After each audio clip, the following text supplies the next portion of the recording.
Now let's talk about properties of operations of events. And then so the first property, it is a commutative property of commutative laws. And then so if at all A and B are events, so we have that A union B will be equal to B union A. And then so it also applies to intersections, to the operation of intersections, that A intersection B is equal to B intersection A. And then for can also have the other property of associativity, and that is if at all you have event A union B, and then this union C, this is equal to A union B union C. And so the other property it also applies to intersections, and that A intersection B intersection C this is equal to A intersection B intersection C. All right, so and then we can also, so this is commutativity, then associativity, and then distributivity. And then here you can have that the union where T is from an indexing set T of 8 T's, and then all of this intersection B, this is equal to the union of T in T of 8T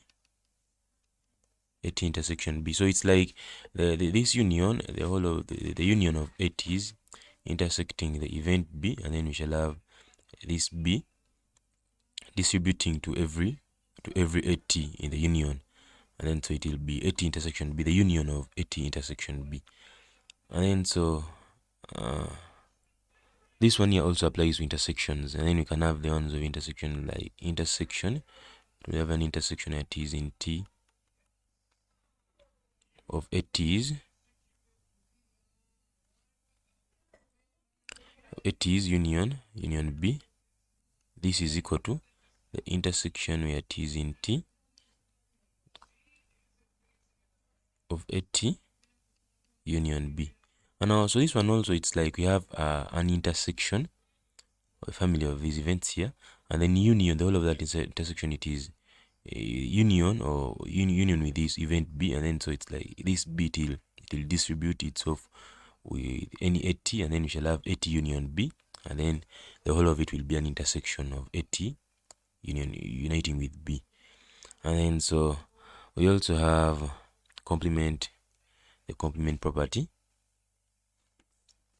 And then so for this one, if at all you have our event A, so a complement, and then when you take the complement of a complement, you'll get back the same event. And then also we can have here, this is for the complement, and so we can also have the complement of our sample space will always be an empty set, and the complement of the empty set will be our sample space. So the next property, it is one of Demorgan's laws. And then for this one here, we can have we also have this other property, the property of Demorgan's laws. This is Demorgan's laws, and then so it is that the union, but only have, let me say, an uncountable union T in T of 8T complement.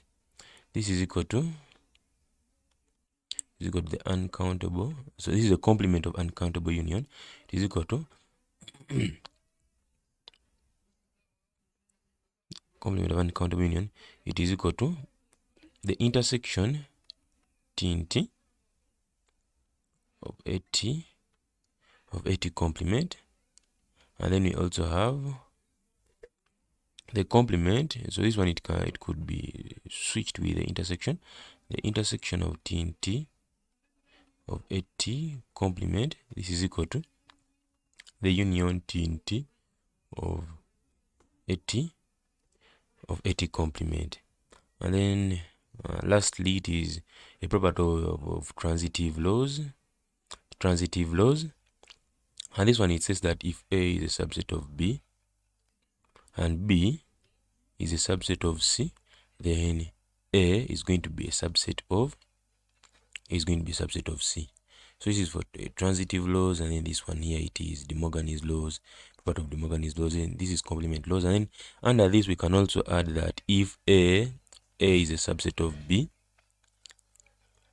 then B complement is going to be a subset of a complement. So now these are complement laws, and then the rest are, we shall have distributivity, distributive laws, and then associative laws. So now those are the properties we have under this section here. And then we have also looked at operations with events, and then properties of operations with events, Now next we're going to have a look at indicators. Indicators, these are going to be functions. These are going to be functions which will either give us a 1 or a 0, depending whether, if at all, like our outcome is within a given set. If at all I have an outcome in a given, let me say, event, so then the indicator function will give us a value of 1. It will assign a value of 1 to that set. And then if at all the outcome is not in that set, it will assign a value of 0 to that set.